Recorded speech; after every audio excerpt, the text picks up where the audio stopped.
Little rudimentary test to check the shutter speed. I don't have a fancy machine to do it, so I'm going to use a light and a stopwatch on my phone. This is the Bronica ETRS. To do that, I took the back off. I didn't want to waste film, and I moved the switch to double exposure mode. That's the switch on the side. Once that red dot's exposed, then you can take double exposure, so the camera thinks you're using the same frame.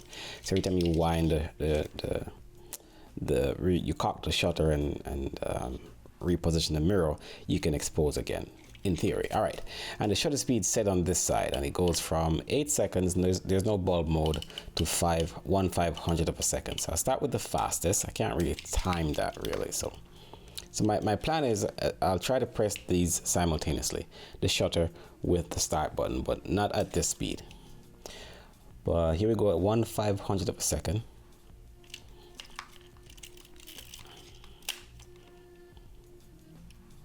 Let me move this over here a little bit. There we go. All right, so that was really quick. Let me go a little slower, 1/125th of a second.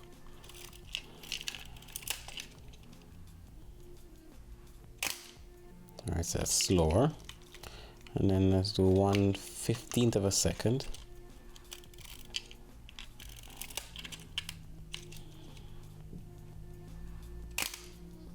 Good. And then we do 1 second.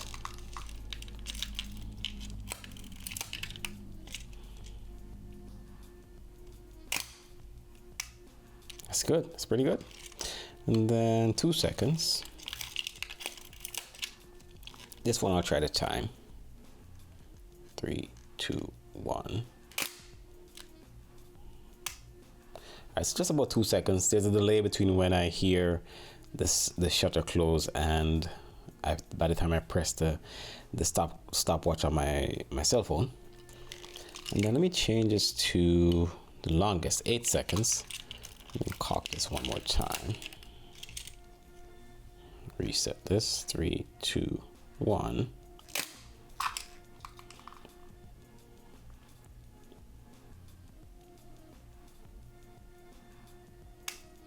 All right, so just about 8 seconds. That's working fantastically. That's working fantastically. Fantastic. That's beautiful. Beautiful, beautiful, beautiful. All right, so let me test this other camera. This is a Nikkormat FT2. Wonderful camera. I haven't yet gotten the first roll of film back from it, but it seems to be working perfectly. The one thing I don't like about it, once the shutter is cocked and the film is rewound, right, even in the so-called lock position, it doesn't really have a lock position because you can still fire the shutter. I don't like that. Don't like that one bit. So what I do to prevent that is after I've taken a shot, I leave it unwound.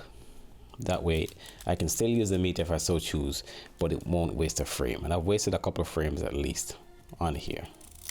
All right, so the same thing. Oh, and the other thing that's cool about this is I have to be careful not to touch the shutter, is you set the shutter speed on the front of the camera. So it goes from 1/1000th of a second to bulb mode. That's 1 second, so on. We go from the fastest. All right, so it's pretty quick. I'll go a little slower. All right, let's go there. It looks like that's maybe, I think that's half a second, I think. Let's see.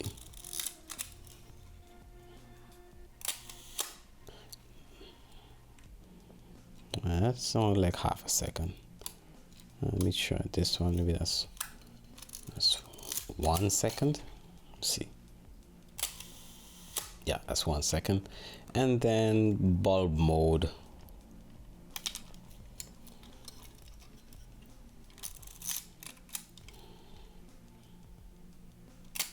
That will stay open as long as I keep my finger on the shutter release button.